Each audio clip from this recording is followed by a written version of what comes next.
We're in both Second Life at the Shawnee Library, who is now 14 years, 364 days old. And in Open Sim at Tir na Nog on Celtic World. Tir na Nog Underworld is quite extensive here. Please feel free to explore the tunnels and labyrinthian domain. Tonight's two tales are the very first two stories told here at the Shawnee Library back in 2008. They've not been repeated here since, so unless you were here back then, you may not have heard them before. Certainly not from me and not here. They even predate our loveliest of hostesses. Wow, that is old. Tonight's story may run a tiny long, just a tiny, but movie time right after with The Quiet Man. And it'll be up in the darkened theater, so lots of opportunity for patty fingers going on there, I'm thinking. We have a chat link between the grids so you can chat with your friends on the other side. Thank you, Mr. Kayaker Magic, and thank you, Mr. Rick, for testing that out for us. Thank you. Good. I didn't have a chance to test the YouTube sound, so thank you. I probably recommend just the sim environment lighting. Just set it to whatever the standard one here is if you want. But anyway, all sessions at the Shawnee Library and Storylink Radio are presented freely. There's never, ever an obligation to tip. However, if you have any means and you're so inclined to show your appreciation for the work we present here, it's most welcome. And we welcome you to join us in support of our featured charity here in Second Life, which is Habitat for Humanity. Habitat for Humanity is all of us working together, partnering with families to improve their housing and changing lives. Here in Kitely, there is a tip chest, I'm told, to help. There it is. I do see it. Help us keep the pixels on, and we welcome your donations if anyone has the means and so inclined. But again, there's never, ever an obligation to do so. You've been extremely generous always in the past. Thank you. And again, never obligations and blah, blah, blah. You can learn more about our events and keep track of our various virtual doings at our websites, www.shawneelibrary.com and w.storylinkradio.com. We do ask there be no capturing of this voice presentation by any means, please, without checking with us first. These particular stories are actually not, are in the public domain, but not my presentation of them, if that makes sense. But we welcome your participation in type chat comments during the stories. Yes, this is one of those rare instances that if you ask, I'm going to say, yeah, go for it, because it's going to be up on YouTube anyway. I think that ends the housekeeping. Yeah. I didn't throw a teleporter up over at the Library of Caledonia. I'm sorry. I spaced and thought I thought I saw the regular Glen one there and it wasn't. But hey, at least there's a donation bin here, right? Got that much. Anyway, Darby O'Gill. The only true history is told by Brine Connors, the king of the good people, to Father Cassidy, and afterwards related by Jerry Murtaugh, a reliable car driver who goes between Kilcuny and Balinderg. The most lonesome bridle path in all Ireland leads from Tom Healy's cottage down the sides of the hills, along the edge of the valley, till it reaches the highroad that skirts the great mountain Sleive-na-mon. And one blustering, uneasy night, that's where we're going.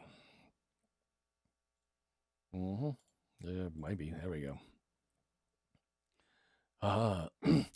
It's written in vernacular, and I'm going to give it my best stab at staying true to the vernacular that's written in.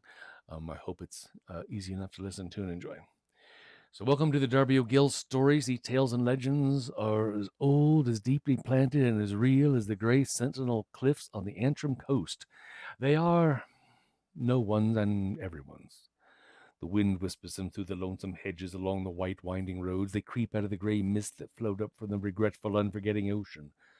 The curlews cry them to one another across the wide, mysterious bogs at duskfall. At evening turf fires, I've seen them shining in the wistful eyes of long-remembering old men. Through all the mystical ancient byways they linger, half a dream, half a memory, so elusive that no two may hold them the same. Our first one up tonight is Brine and the Leprechaun. Now, those familiar with Darby may think that's Bridget, his wife, but it's not. It's Brine.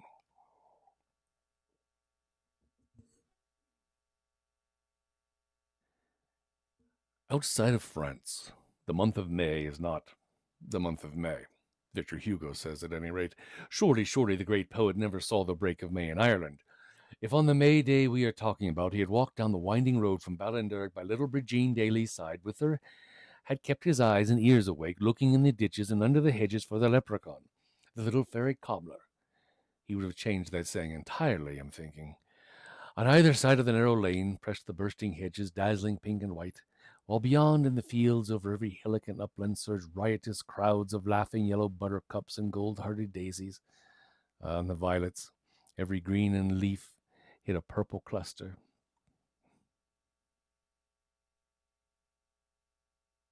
Somebody moved that on me. Look at that. And the perfume therewith. But sure, one can't talk about the perfume of the Irish violets because it gives one such a lonesome, longing heart sickness to think about them there. The linnets and the blackbirds contend desperately with one another as to who should give the heartiest, merriest welcome in the spring. And above all hovered the kindly sky, as grave as blue and as tender as Brigine's own eyes. But back in the village of Balinderg, it was little about blackbirds and linnets people were thinking. Little Mickey Driscoll, who never before in all the troubled days of his short life had resented any honestly earned cuff on the ear. Yes, today little Mickey leaned disconsolately against the shady side of a thatched cottage, weeping torrents of indignant tears into the short skirt of his brown linsey frock.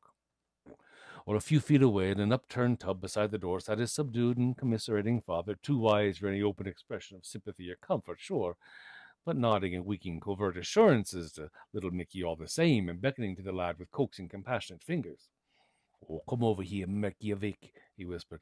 "Don't cry a heck. Did she slap you? Oh, my, on the two little red legs of you. Oh, what did you do, Alana?" "No, nothing, Daddy. I only drew one finger down that way on Sister Eileen's white dress to see if it would make a mark. Oh," sobbed little Mickey. "Wasn't that a terrible thing?" sued his hypocritical parent. "To lar up you like that, just for one weeny bit of a streak. Oh, husheen, little Mick. No wonder your heart's in tatters." And his daddy drew the little lad between his knees and smoothed his tumbled yellow curls. Now Daniel Driscoll and his weeping son Mickey were not the only victims of feminine oppression in Balinderg that Saturday afternoon, but they typified the general state of affairs. For in every cottage an anxious, flustered woman was bustling back and forth from dresser to clothes-press and from bedroom back to kitchen, and woe betide any unfortunate man or child or four-footed beast that got in the way of her flying feet. And on each side of the winding village street, the male portion of the community, apprehensive, subdued, and biddable, sat smoking their pipes under the projecting thatches of the cottages. The air was tense with expectation. Today no child loitered on an errand. At the first word of command there was a flash of bare legs, a swish of red petticoat, and he was shot across the street from threshold to threshold with the speed and precision of field gun practice. And who could blame the busy mothers for their feverish perturbations? Wasn't it the Archbishop himself, not the bishop, mind you, but the Archbishop, coming down on the morrow to the humble village chapel to give confirmation to the children? Oh, don't be talking. Wasn't Father Cassidy the clever man entirely to get such an honour for Balinderg? But the dear, the bother of it. But with the grandeur of white veils and wreaths for girls and brand new suits for boys, shoes for a good many of them too. The parish was fairly turned upside down and made bankrupt, so it was. And late in the afternoon, Father Cassidy, tired and happy, having put the last touch to the decorations in the chapel and the last bunch of wildflowers from the Texas hill country in the altar vases, went cantering on home along the gravel country lane on his black hunter terror. Now, he passed through the village and had almost reached Ballymore crossroads when he spied just ahead of him a slim, barefooted little girl, trudging wearily along and carrying in her clasped arms a pair of brogues almost as heavy as herself. And who was it? Why, it's Brigine Daly, he muttered. The kind Lord look down on that house full of motherless children. And Father Cassidy reined in his horse beside her. "Oh, is that you, Brigine?" he called. "Come here, Asthore. Oh, I see you've been to Neddy Hagan's to get your father's brogues mended. I'm greatly afraid all this grandeur will be the ruination of us at last, won't it?" The little girl bobbed a curtsy and raised a pair of timid blue eyes to the priest's face. "I hear everyone saying, Alana, what a grand little mother you are to the brothers and sisters since your poor mother was taken away from you. And it's pleased I am and proud of you, Brigine." Now the ghost of a little smile flickered a moment over the little child's sensitive lips. It wasn't a grand thing entirely to be praised like that by such a great man as Father Cassidy. Oh, but it's little he knew the trouble Brigine had with those same brothers and sisters. Indeed, she was strongly tempted to tell him of the goings-on of Jamesy. Musha, why shouldn't she tell him? When Daniel Casey, the tailor, went wrong with the drink, didn't his wife Julia call in Father Cassidy to put the corrections on Daniel? And didn't it work wonders, too? Well, as if reading Brigine's thoughts, the priest bent low and looked almost deferentially into her innocent, blushing face. Aye, and I suppose it's great trials, Brigine, entirely you have with them, of course, And thus encouraged, the colleen broke forth. James is the worst, sir. Even Podine, the baby, is more biddable, and Jamesy 4 years old yesterday and ought to have more sense, but nothing pleases him, your reverence, but poking at the fire. And when I go home now, Loring it's hunkering in the ashes, and I'll find little Jamesy, if your honour's reverence would only stop it and give him a spaking too. And there was a little catch in Regine's voice as she realized her boldness. Well, if you could, sir, I'd take to it, kind of would. Now, Father Cassidy shook his head, sorrowful surprise. Dear, dear, will you look at that now? I wouldn't have believed it of Jamesy and him, 4 years old, too. Wait till I lay my eyes on him. However, 'tis of yourself I'd be liking to be asking. Are you all ready for confirmation tomorrow, Brigine? Have you your white wreath and veil and all? Now, Brigine's eyes dropped instantly, and she fell to digging in the turf with her bare toe. No, she half whispered, and her head dropped lower and lower. It wasn't a terrible thing to be the only girl in the chapel before the Archbishop without a white wreath and a veil. But, hold Mavrone, the pennies with which her mother she had so carefully hoarded for them had gone a fortnight ago to buy the makings of a sober brown shroud with which to cover a quiet breast.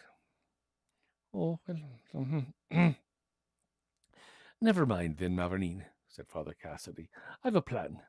On your way home, do ye be careful, looking carefully under the hedges now, lady, as you go along, and who knows but what you may meet up with the leprechaun, eh? Do you know what the leprechaun, Brigine? Yes, sir, I know the leprechaun. I mean, your reverence. He's the sly wee fairy cobbler that sits under a twig making shoes for little people, and if you can only find him and keep your eye on him the while, it's 3 grand wishes he'll give you to buy his freedom, True for you, Brigine. But remember what a cunning trickster the lad is, almost as cunning as Dagmar herself. If he can beguile you to take your eyes from him for a second, he's gone forever. Don't forget that. I'm on now, Brigine. You take the lane, hurry on home a store, and I'll take the road and keep an eye out for him, the merry leprechaun myself. Whichever of us finds the leprechaun first will go and tell the other, right? Now there was a laugh in Father Cassidy's eyes as he nodded good day, and then something tinkled on the road at Brigine's feet. She stopped to pick it up. Wonders, it was a bright silver shilling. Oh, thank you kindly, your reverence, she gasped. But Father Cassidy was already galloping away down the road, laughing softly to himself. Now, look at that now. Father Cassidy himself to be talking of the leprechaun. Why, then, in spite of what the schoolmaster said, there was a truly was such a little fairyman, if Father Cassidy said, and dressed in a green cloak and a red cap. Why, it was no lie at all, Tim O'Brien was telling. Dear, dear, wouldn't it be the grandest luck in the world if one could only... Oh, but sure, well, what good if I did meet up with him, thought Regine. It isn't too frightened to speak to him, I'd be, let alone clever enough to make the like of him a prisoner. Oh, but the wishes, if only I could. Now, Regine had heard 100 times how years and years ago it was a fairy thrush that had coaxed Tim O'Brien out of this same lane, in troth almost from this very same spot, across the fields to the fairy rath where, Tim declared, he saw the leprechaun. Now, a thrush which had followed Regine from village, whirring in short flights along the top of the hedge, and stopped on a branch just above Regine's little head, and began singing fit to burst his swelling throat. And indeed, 'twas he that had the fine friendly song with him, no. Now, at first, it's little heed the child gave to this bird, for the priest's last words had raised a solemn wonder in little Regine's mind. For now, after what Father Cassidy had said, there could be no danger in asking from the fairy cobbler the favour of 3 wishes, now could there? Neither could it be wrong for one to search for the little fairy. After all, didn't the priest himself bid her look carefully under all the hedges, and didn't he promise to do the same? Well, wasn't it a queer world entirely, entirely? Now, by this time, she had reached the stile into Hagen's meadow, and so she seated herself in the lowest step to think up the 3 best wishes and to rest her arms from the heavy brogues. Now, wouldn't it be grand fortune entirely to meet the leprechaun? She turned a dozen wishes over and over in her mind. There was a wreath and veil for herself, of course. But then, on the other hand, there were the potatoes and meal for next week, and barely enough turnips for the cow and the turf down to the last row, and oh, so many needed things. But above and beyond them all, one impossible shining wish. One shining wish to top them all. However, Father Cassidy had bidden her to hurry home, so putting aside the pleasant wishes, Brigine slowly picked up the brogues from the grass where she had laid them and arose to go.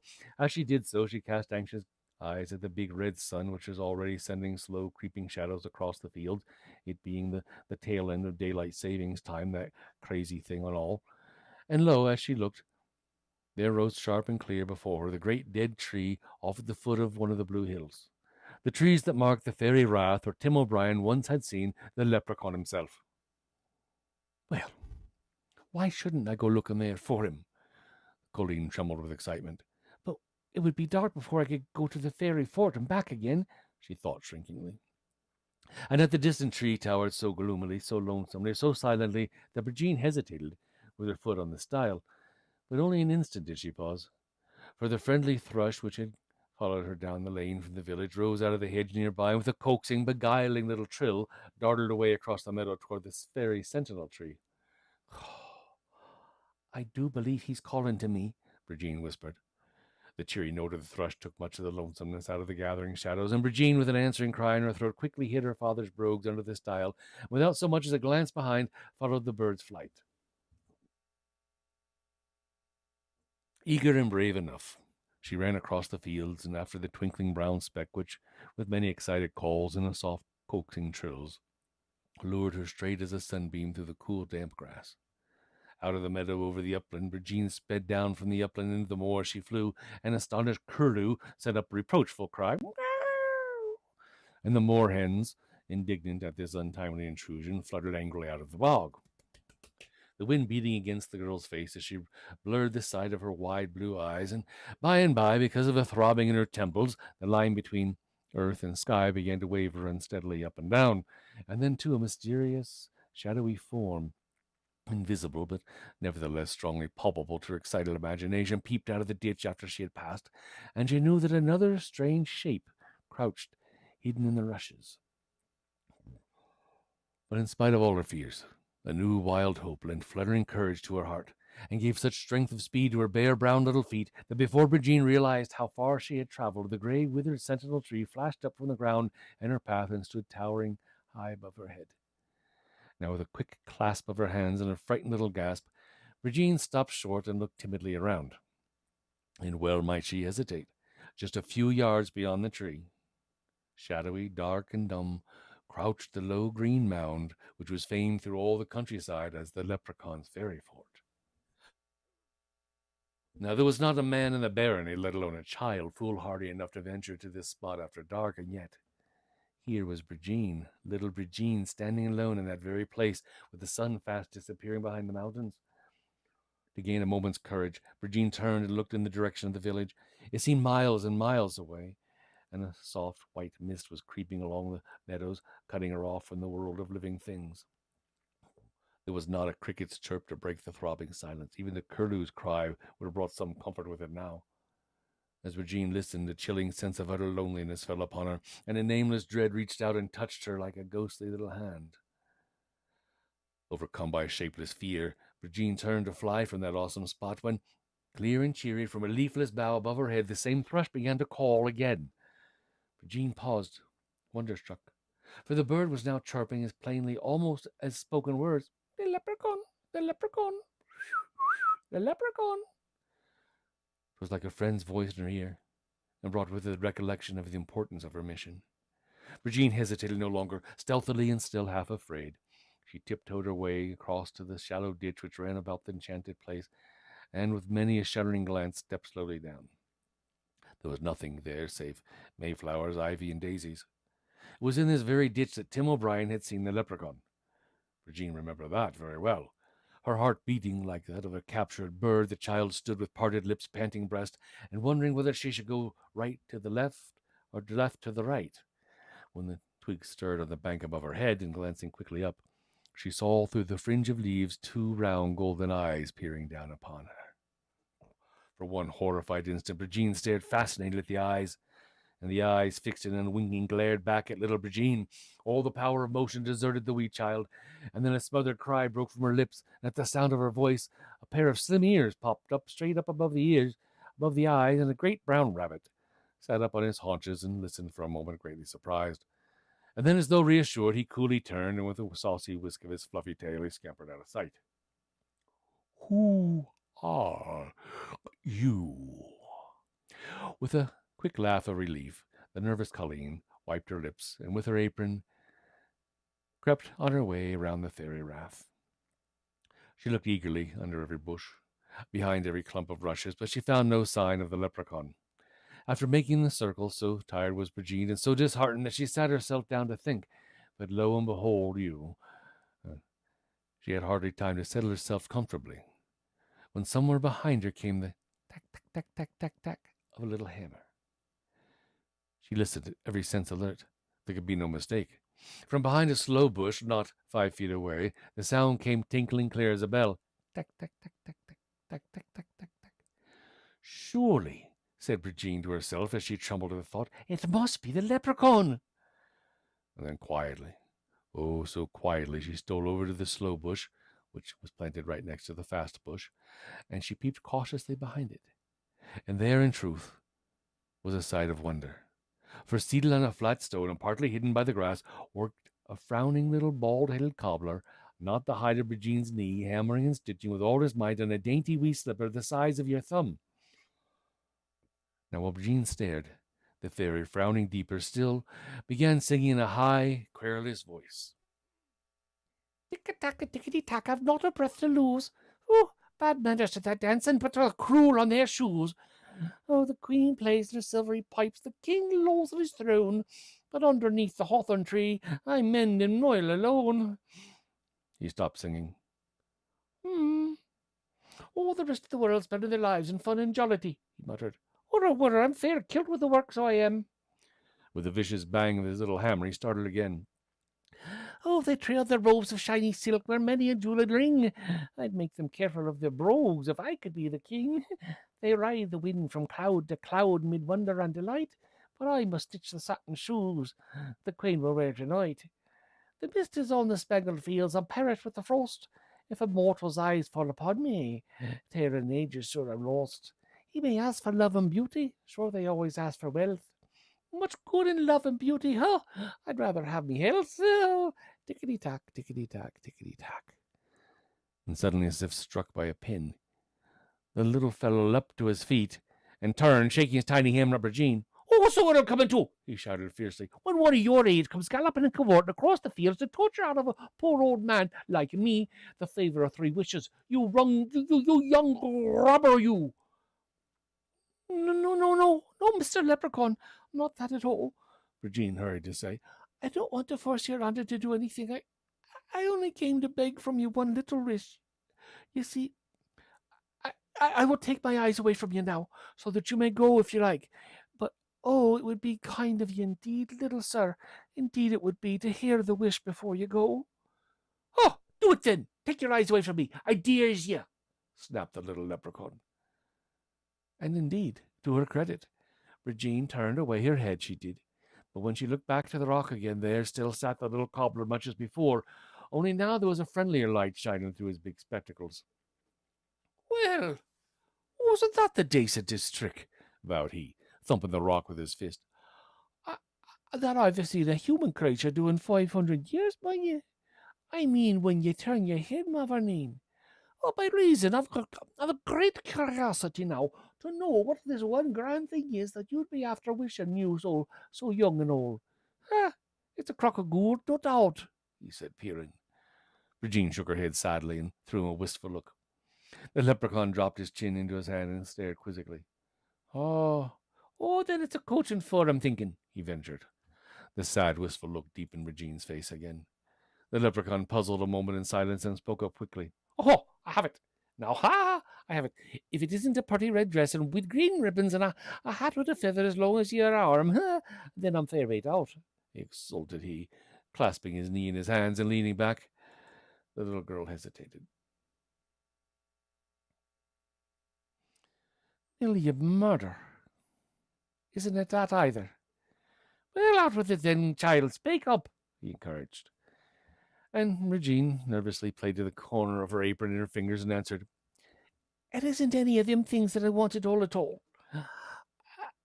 Then more boldly she went on, Of course I need a white veil and a wreath for the dress for my confirmation tomorrow. Oh my, broke in the leprechaun. The wreath and the veil and the pretty white dress, oh dear. But still, Regine continued, it isn't for them that I came to ask you. Oh, dear and ages, what is it then, child? You're making me nervous. I never saw such a queer little colleen. A fortnight ago last Monday, and Regine bit her lip to hide her tremble. My dear mother died. And how can I live longer without her, little man? The little leprechaun slowly wagged his head and clucked his tongue sympathetically. Regine faltered. Now, I know me mamma's in heaven, as Father Cassidy says, and that it's cruel and wicked to wish her back to life again. But I know, too, that even if she is happy with the angels, she still must miss her little Pauline, the baby sometimes.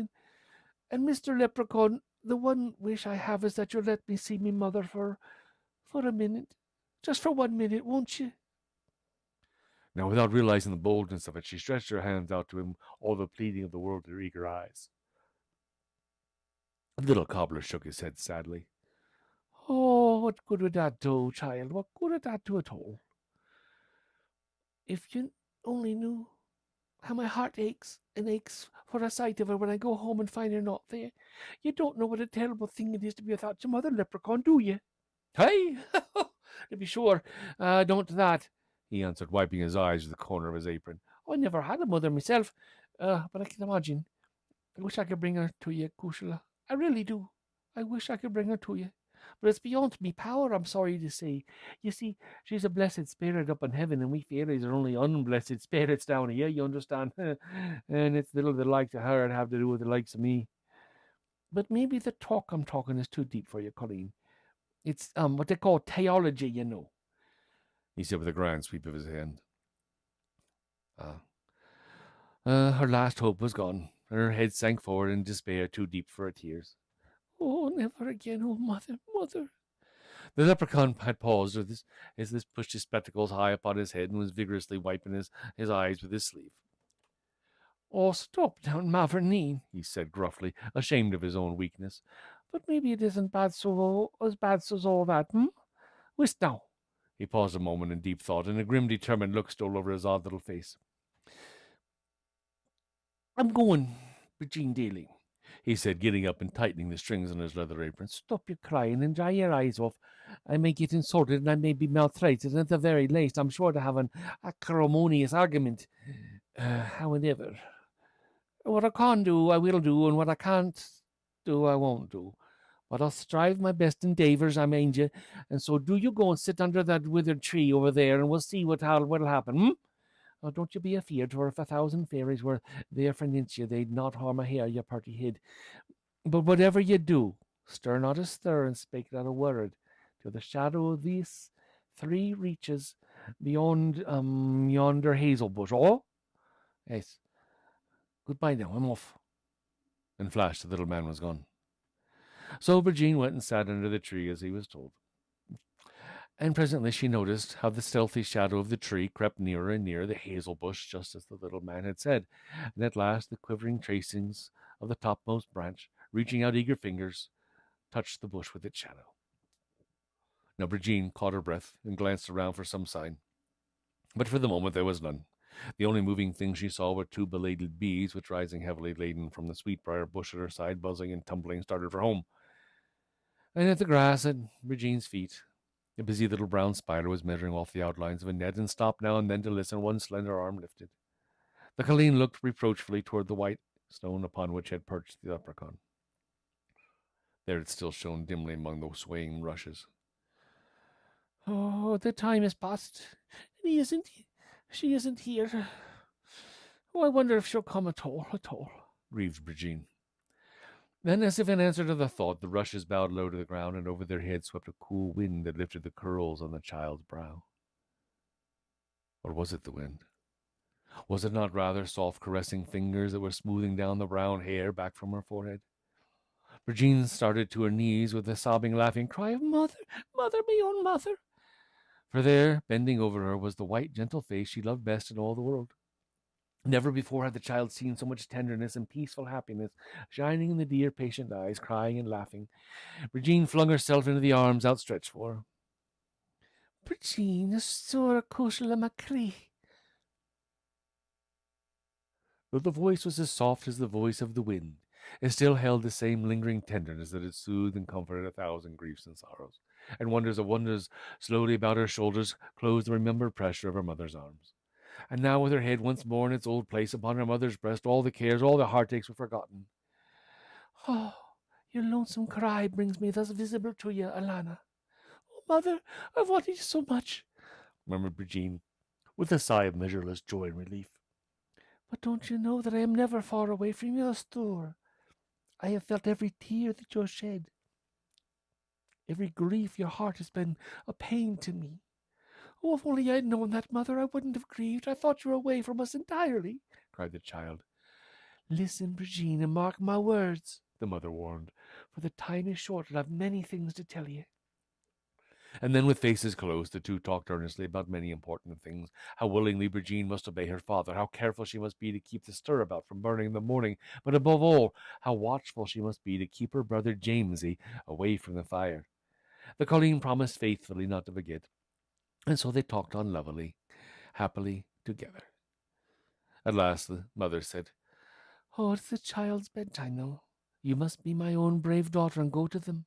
Keep well in your mind what I have said. Be cheerful and contented, for we are not, no, never separated. And listen, Mavourneen. Tomorrow, the morning we had so longed for and planned for together, the day of your confirmation, though you will not see me there, still I'll be kneeling happy at your side. Oh, mother, I'll be contented and happy always now. Indeed, indeed, I will. Now hurry on home, Mavourneen, the mother whispered. Run straight on without looking back. Have no fear, and remember. Jean felt a kiss on her forehead, and she knew that her mother was gone. And so, her happy heart filled with satisfied longings, without once turning her head, little Brigine ran out into the fields, her spirit growing lighter and lighter at every step. On and on Brigine hurried, picking up her father's brogues as she passed the stile, and she never tarried till she came to her own door. And there she found waiting for her, all bristling with excitement, Kathleen, Nora, Jamesy, and Pauline, and they were carefully guarding a long white pasteboard box held jealously between them.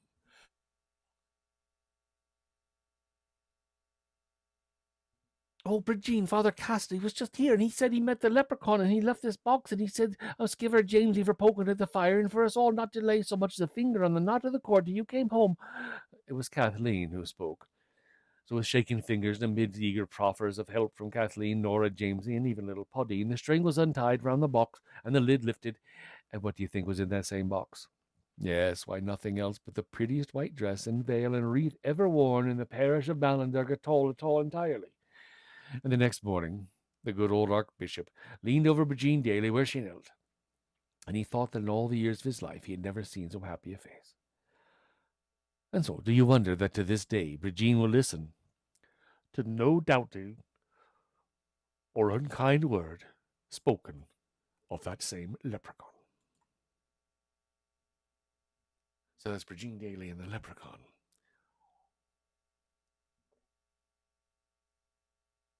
And standing corrected, we might have done that story once more, somewhere along the line.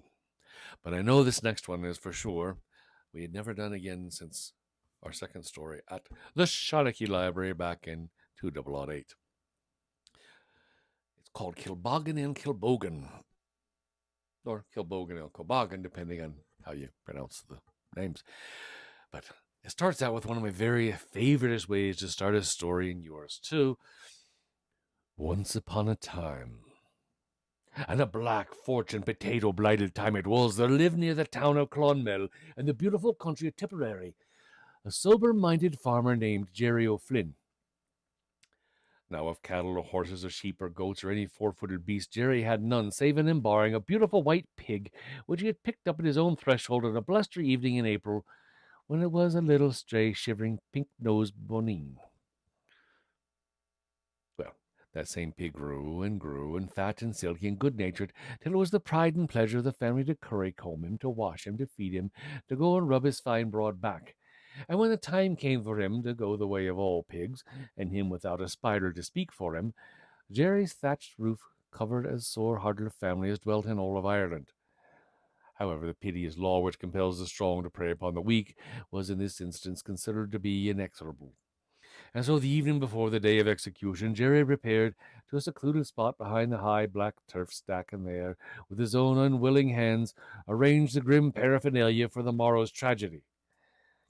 Now, when this dismal work was finished, the honest fellow had not enough courage left to carry himself back to the cottage and there to face the accusing eyes of his children, so he slunk over to the stile in the lane and stood with his right arm thrown listlessly about the hedge post, lost in troubled contemplation of the unconscious and confiding victim who stretched himself luxuriously in the grass at his master's feet.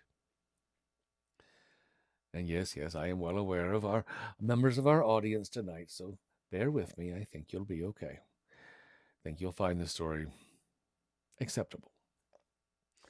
Now, so preoccupied was Jerry the lad with his bothersome thoughts that he failed to notice the hasty approach of a good-natured old Mrs. Clancy, and he answered her cheery, "God save you," with a half-frightened start. "Oh, I've come to tell you, Jerry Graw," the excited woman panted, "that there's a letter, a big blue letter from America. It's from America, waiting for you down in the town. And the postmaster bad says to him, wouldn't let me have it to bring it to you. He even refused to open it for me, so I might bring you news from who it was from. The curse of the crows light on him." She spoke in such heavy bitterness as to suggest a keenly disappointed curiosity. "Well, thank ye, and thank ye again for your trouble, Mrs. Clancy. Sure, you're sure the letter is from America?"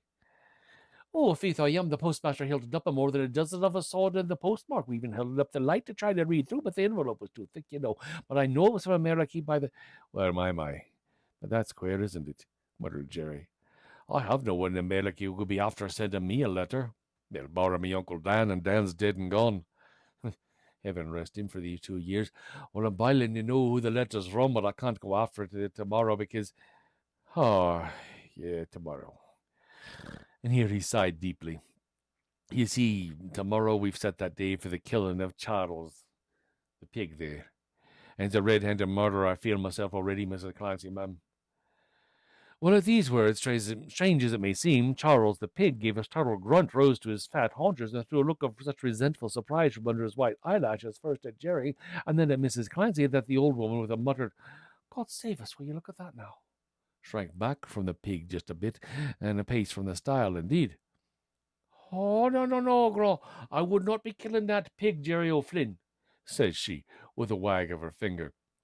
"I wouldn't kill that pig if he was as full of gold sovereigns as the Bank of England, Ireland, and Scotland put together. Also, I wouldn't. No, Jerry O'Flynn, I would not be killing that pig at all." Now the smouldering trouble in Jerry's grey eyes deepened, and he sucked hardly his empty black pipe. "And why wouldn't you, Mrs. Clancy, mum? What reasons have ye agin him?" asked Jerry, peering anxiously at her from under the rim of his old cabine. Mrs. Clancy deliberately folded her arms in her shawl and came a step nearer to the stile. "Well, first and foremost," says Mrs. Clancy, "he is a supernatural beast, and there's a noticeableness in the cock of his white eye when he turns in on me that makes me shiver so it does. Just look at him sitting there now. Look at that sagacious twist of his tail of him. I warrant thee understands every word we're thinking, let alone saying, concerning to him." Now Jerry threw an apprehensive eye over his shoulder at the pig, who now sat with his back toward them, solemnly twisting his tail first this way, then that. But for all his seeming indifference, there was such a subtle suggestion of listening in the twitch of the beast's ears and the hump of his broad shoulders that Jerry himself placed a cautious hand to his mouth and whispered, "Aye, do you think so, Mrs. Clancy?" No, it's only just the natural cultivation of the beast, I'm thinking. Though I'll not deny that Charles has sometimes the look of a Christian upon him, eh? And then again, his ways are so friendly and polite that it goes sore against me to me heart to lay a hand on him till he do. So it does. Yeah, sure, pigs have feelings as well as you or I, and you wouldn't be like to be killed yourself, Mrs. Clancy, I'm thinking, and turned into bacon and all. Now, the unhappy personal comparison offended Mrs. Clancy's ever so sensitive dignity, especially the bit about being turned into bacon.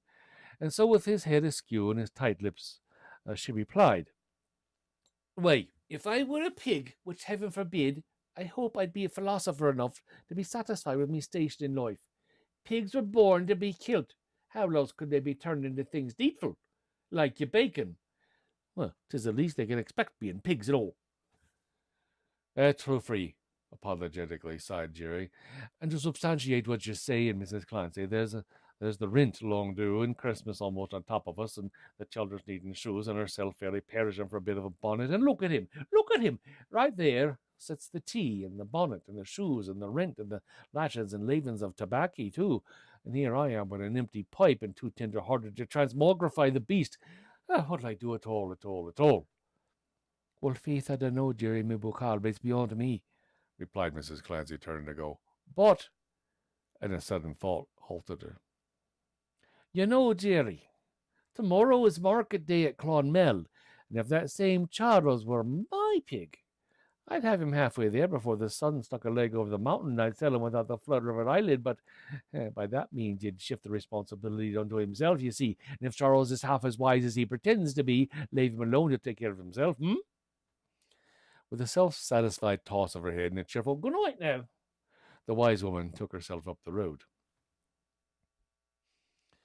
Now Jerry leaned heavily on the stile and gazed with unseeing eyes at the brown shawl fast disappearing into the shadows until he was startled by two short, indignant grunts at his side. Looking quickly around, he met the reproachful eyes of the pig gazing steadfastly up at him. Oh, don't be blaming me, Charles, me poor lad. And don't look at me that way. My heart's fair broke, so it is. Bacon notwithstanding. I mean, if your name was Kevin, we'd not have a discussion here, would we? But, you're Charles, aren't you? And haven't I raised you since you were the size of that hand? And a sociable or civil mannered beast I never saw. Mushaw, I wish you were a cow, so I could. I do, and then you wouldn't be a pig and have to be killed. Hi ho, sorrow's the day. Come along with me, Agra, and we'll have a potato. Now that night, long after the hearth was swept and the children and herself were in bed, Jerry sat with his chin in his hands, gazing moodily into the smouldering turf. The heavy task of the morrow drove all wish for bed from his mind, and so the leaden-hearted lad decided to stir it up until morning, the better to get an early start. As thus he waited, the stillness of the night grew heavier and heavier around him, broken only by the spluttering of the ash-covered turf at his feet, and he felt darkness of the room creeping up from behind and pressing down upon his shoulders like a great cloak. The expiring rushlight on the old oak mantel above his head struggled feebly with the strangling shadows as it burned himself in itself to the very rim of the tall brass candlestick. But the contest proved a hopeless one, so at last, with one despairing spurt of yellow flame, the vanquished candlelight sank gurgling and choking out of sight, and Jerry marked how its soul, in one slender wavering spire of grey smoke, crept softly upward and disappeared. And with a little shivering shrug, the lad drew his stool closer to the hearth. "Why, someone stepped on my grave for certain that time," he complained. "Oh, my, but isn't this a murder and superstitious night at all?" And the turf fire at his feet. Sure, never before had its dull red caverns held so many weird and grotesque phantoms. An old woman with a bundle of sticks on her back glowed for an instant there, and suddenly changed and sank into a body stretched out on a low bier. And then the body rose slowly upright and stood a tall, long-faced, hunchbacked man who spread and then crumbled into a pack of running hounds. Jerry's fascinated eyes watched the shadow pack until, with a sharp crackle and a little hiss of flame, the hounds dropped into an open sea of grey ashes, and they disappeared suddenly. Chill filled the whole room, and on that instant, loud and shrill, Phelim, the old black cock, crowed from his perch outside the door. A most unlucky sign before midnight, as everyone knows, and Jerry flung a startled look at the clock. Its two warning fingers pointed at the hour of midnight. He hastily drew himself together on the stool, counting the slow, heavy strokes. dreading he knew not what. The last chime of the old clock was yet tingling through the room when Jerry heard, and his heart turned to jello at the sound. A strange, weird voice calling from outside the window.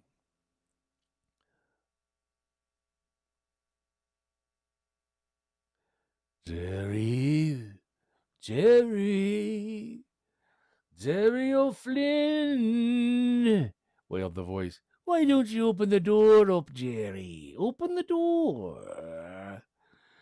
But Jerry never moved. He sat with stiffened hair and wild, straining eyes fixed on the black window panes. Jerry! Jerry! Demanded the voice, now harsh and commanding. I ask you once more. Will you open the door? Slowly, like one asleep, Jerry arose, and step by step retreated backward till his groping hands touched the wall behind him, and there, with parted dry lips, trembling knees, he waited. The clock had ticked 5 times. He timed it by his beating heart.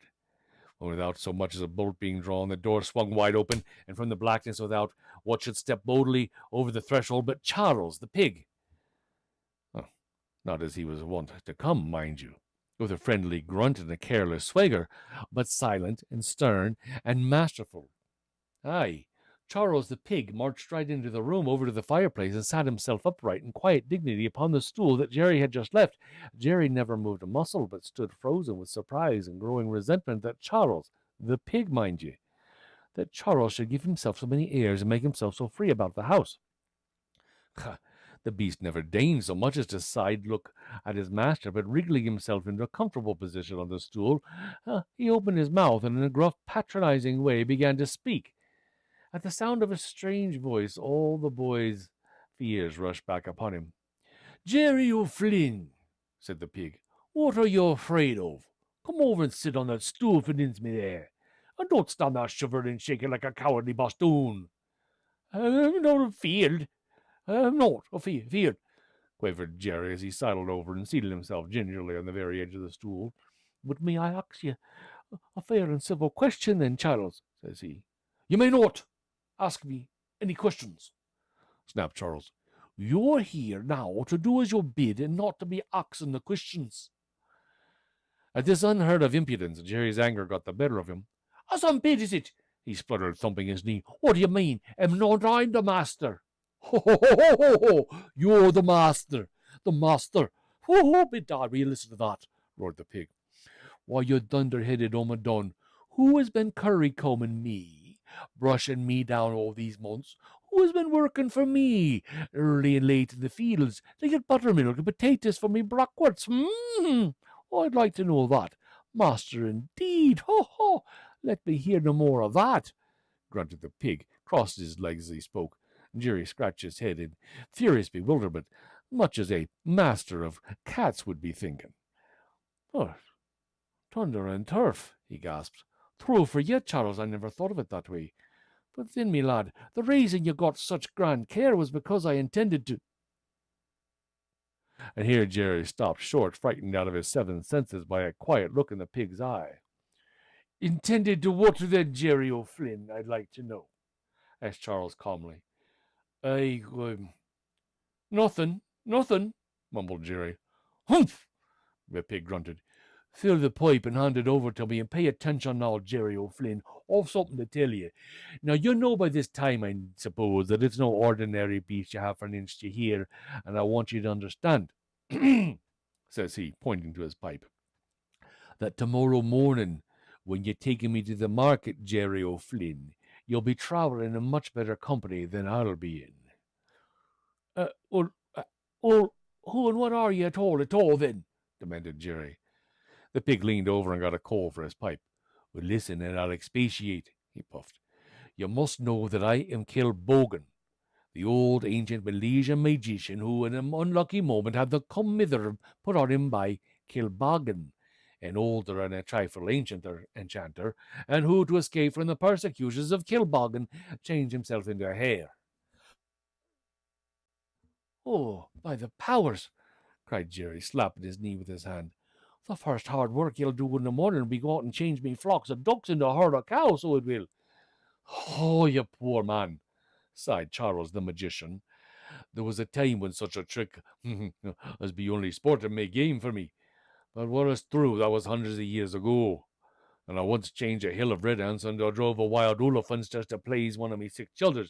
But Kilbogen has drawn all the power from me now, Jerry O'Flynn.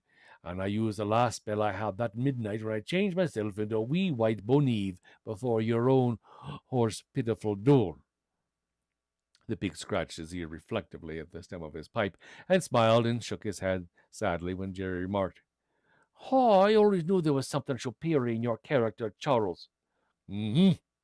Well, either is it me," continued Charles. "As I was saying, after I changed myself into a hare, what did the bliggard Kilbogen do but turn himself into a hound? And for years and years, Jerry, he's hunted me from one end of Ireland ground to the other. Now, one day, as we were going lickety-split up the Giant's Causeway, mind you, the villain nearly had me by the hind leg, and finding myself in such a desperate unplush, I quickly turned myself into a herring, and I dropped into the sea. Well, anyway, it wasn't a minute till Kilbogen had metamorphosed himself into a whale, and by the mortal man came splashing in after me. And so for hundreds of years we've been rummaging and rampaging from one end of the everlasting salt seas to the other, until on Tuesday last April, Ned Driscoll, who was out fishing for herons, caught me. He caught me in his net. And he was passing your door that same night. I slipped out of his basket, and I turned myself into a pretty white Boneve in the red beyond." "Well, do you mind that, then?" exclaimed Jerry. "Wonders I never cease. And you can't gainsay, Charles, but what you've got the best of good treatment." "Aye, it's the truth you speak in there, Jerry O'Flynn," nodded the pig. "And now, to prove me gratitude, I'll show you a way to fill your pockets with gold. Whenever you need a little money, you just take me to the nearest fair, and you sell me for the best price you can get. And then you go on your ways, Jerry, and never fear, but I'll be back to you safe and sound by cockcrow." In his excitement over this prospect, Jerry lost sight entirely of the sheer dishonesty of the plan. "Oh, by the powers! The goose that laid the golden eggs a mere flyby by comparison to you. Now, there's only one thing you must be careful of, Jerry O'Flynn. Mind you now," said the magician, raising his pipe warningly to his nose. "And that one thing is this. You are on no account to sell me to a dark, long-faced man with a hump on his back, for that'll be the tarnation schemer of the world, Kilbogen. Hey, but see, the day is breaking. Tie the rope to me leg and off to Clonmel with us, Now, Jerry took the sociable creature at his word, and down the road they put. But the journey was so delayed by the wonderful tales of joyance and magicians and some fine old ballads that Charles sang as they sat under a hedge to rest, that it was the middle of the forenoon before they found themselves at the busy marketplace of the fair. At once Jerry was hailed on all sides, and it wasn't long until he was offered £2 for his fine pig. Almost immediately afterwards, Red Sean, the drover, raised the bid to £2.10. "No," cried Jerry, "I'll not take a penny less than £3. And it's ashamed I am to part with him for that. Here you, Willum," he called to his first cousin, William Hagan, who stood by. "William, there's a letter for me over the post office beyond. Do you hold Charles here, till I go for it." And so Jerry slipped the rope into William's hand and was off like a shot. Now, it wasn't 2 minutes till he was back again with a letter in his pocket, and there stood William, a glad smile on his round red face, and 4 gold sovereigns shining in his open palm. Aye, but Charles the pig was nowhere to be seen. "Where's Charles?" shouted Jerry, a cold fear gripping his heart. "Hey, Charles is gone," chuckled William. "But here's the price of him, and £1 more than you asked for, the lazy beast. £4 it is." "Who bought him?" demanded Jerry anxiously. "Tell me quick, who bought him?" "Sorry do I know the long-faced black old targer was, but he seemed mighty glad to get the pig at £4, and was in such a great hurry to be away with himself he was, So Jerry tried to speak, but his voice at first failed him. Willum, tell me now, did the schemer have a hump on his back? I dunno," he managed at last to gasp. "Well, no less. How you know that?" answered Willum. "A hump like a camel's. But come over you, man. You're as white as a ghost, you are." Now, for answer, Jerry pushed William aside and dashed madly into the surging crowd, and for the rest of the day he searched every nook and corner for some trace of the lost Charles, but in vain. It was well on to midnight when, footsore and sorry-hearted, The remorseful lad lifted the latch of his own cottage door, and as he did, the breath almost left him. For there on the same stool just as before sat Charles, but not altogether the same either. For instead of the usual jolly expression worn by the pig, there was now on his countenance a settled look of hopeless dejection, and Jerry noticed also that although the pig's body was as big as ever, his sides were almost transparent. Indeed, the tongs leaning against the wall where the creature sat were quite visible through the poor fellow's ribs. As Jerry walked slowly toward the fireplace, the pig addressed him, and a sad tremble in his voice went straight to his master's heart. "Oh, I'm dead now. Now I'm dead, Jerry. I'm dead," wailed the pig. "I wrestled with that scoundrel Kilbogen till 10 minutes ago, and his spells and his charms had melted me away to a looking-glass image of myself. Oh me, oh my, oh me, oh my. By accident, I got him down at last and managed to escape and fly to you, but he's coming. He'll be here in a minute, and then goodbye forever to the renowned Kilbogen. Oh, I can do no more. I'll vanish entirely, entirely. Oh, woe is Kilbogen. Oh, what a murder and pity," mourned Jerry, wringing his hands. "Is there no help for you then, Charles?" "Oh, there's only one poor chance in all the world," moaned Charles, "but I don't think you'll be equal to the task. If you could manage to stuff a handful of salt into Kilbogen's mouth, that'll put an end to his powers and his persecutions. I'd soon grow fat again. Ah, but sure, what's the use of talking, oh, by this and by that? Here he is, oh!" The pig made a jump in a mad scramble for the other room and dived under the bed, and Jerry barely had time to snatch a fistful of salt from a crock on the dresser shelf when the kitchen door flew open and in strode a humpbacked man with the longest, darkest face Jerry had ever seen.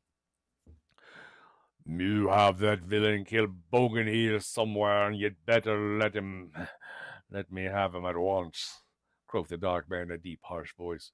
He stood on his wide legs in the middle of the floor. "Ma ha ha ha! There he is, skulking under the bed. Wait till I have him out and finish him for instance."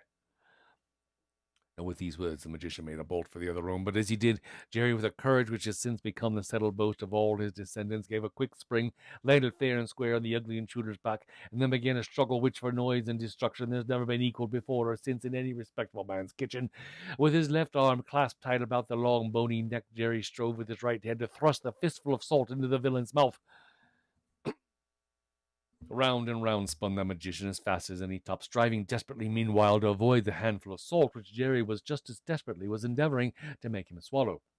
From one end of that kitchen to the other they whirled, Jerry's legs flying up behind him like a couple of flails and sweeping everything on their way. Down went the table, up in the air flew the two stools. Crash went the poor old clock, and with one wild sweep 2 dignified brass candlesticks flew madly off the mantel. And then, saddest of all to relate, swish, crack, went Jerry's 2 legs against the churn dasher, and then 5 gallons of fresh sweet buttermilk spread like a white sheet over the floor. "Oh, you murdering thief of the world! Oh, me misfortunate legs!" roared Jerry. He gave the magician such a poke in the back with his knee as to drive for an instant every whiff of breath out of the rascal's body. "Hurroo! Hurroo!" shouted Kilbogen's smothered voice from under the bed. At that instant, the frantic enchanter changed his tactics. He now stood in the middle of the floor, bending up his body and up and down with the greatest rapidity, so that Jerry fluttered back and forth like a shirt on a clothesline in windy weather. And the brave man, however, never weakened his hold, and Kilbogen soon found out that this plan was useless too. So what does the rapscallion of enchanter do but begin backing rapidly toward the fireplace? "Oh, murder and Irish! Oh, this is where the sport beans got me now," groaned poor Jerry, twisting a frightened eye over his shoulder at the turf fire.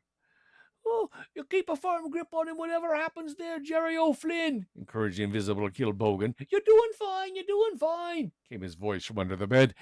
Whether Kilbogen intended to seat the poor lad on the live coals will never be known, though. At any rate, if such was his uncharitable intention, the maddened wizard miscalculated the direction. Instead of finding the fireplace, he had succeeded only in banging the heroic Jerry against the wall with a terrible thump. Now, hard as it was on the poor old lad's bones, the same bump proved to be Jerry's salvation. for the rattling jar of it loosened the big heavy picture of Daniel O'Connell, which hung enshrined on the whitewashed wall above them, and as though of its own volition, down came Daniel, crash on Kilbogen's head. The glass was smashed into smithereens, the heavy frame hung itself around the neck of the bewildered magician like an ox yoke. Ah, but that wasn't the best of it either, for at this same moment Kilbogen's 2 feet slipped in the spilt buttermilk, and down he went on his back to the floor like a load of turf. The grunt the fallen wizard let out of him could have been heard in the 7 corners of the parish.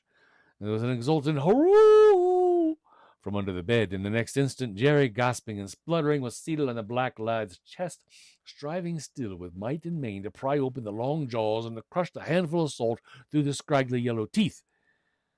Slowly, the great jaws opened, and our hero was making haste to poke in the saving salt when suddenly a hand caught him from behind, and a familiar voice spoke in his ear. "Get up out of that! I'm ashamed of ye! What are you doing to that stool?" It was his wife, Katie, who spoke. But Jerry, breathing hard, still clung desperately to Kilbogen, until, looking more closely, what was his surprise and consternation to find that the wizard had some way changed himself into one of their own 3-legged stools. Ah! Jerry rose slowly to his stiffened knees, and looking about him in great bewilderment, as well he might, for wonder of wonders, there was no sign whatever in the room of the late desperate struggle. From his old place in the wall, Daniel O'Connell, unharmed, smiled down lofty and serene upon the neatly set kitchen, all upright and solemn. The dark churn stood in its own quiet corner by the dresser. Indeed, there was not an article of furniture out of place, and Jerry, as he knelt, looked around in vain for the sign of a single drop of buttermilk on the floor. "Where's Kilbogen?" he gasped and struggled to his feet. "Kill who?" laughed Katie in stitches. "I've seen no Kilbogen or Kilhagen or kill anybody else either. But you and that bliggard Charles should be halfway to Clonmel by this time." "Charles! Charles!" Jerry repeated mournfully, wagging his head. "Oh, sure, Charles is gone. Katie will never see the poor hero again." "Won't we then?" laughed Katie. "Quit dreaming, Avernine, and see who's looking in the door at ye." Jerry looked as he was bidden, and there, with his head poked over the threshold, to his master's infinite amazement, stood Charles, fat and uncomfortable looking as ever, with a roguish smile in his eye which said plain as spoken words, "The top of the morning to ye." It was already bright daylight. "Will ye take your bite of breakfast, darling?" coaxed Katie, "and the 2 of yez be off. But mind ye, don't sell the pig for a penny less than £3. "Sell him, Katie, sell him! I wouldn't part with Charles for any money." At that, he up and told her all that had happened during the wonderful night, and he wound up by saying, "Now, it may have been a dream, and then again it may have been a vision. But dream or vision, I'll take no chances on having the virtuous Kilbogen murdered." "Oh, well, at least," insisted Katie, "Mrs. Clancy and the letter is no supernatural vision, so take the road in your hands and bring us back the word of it."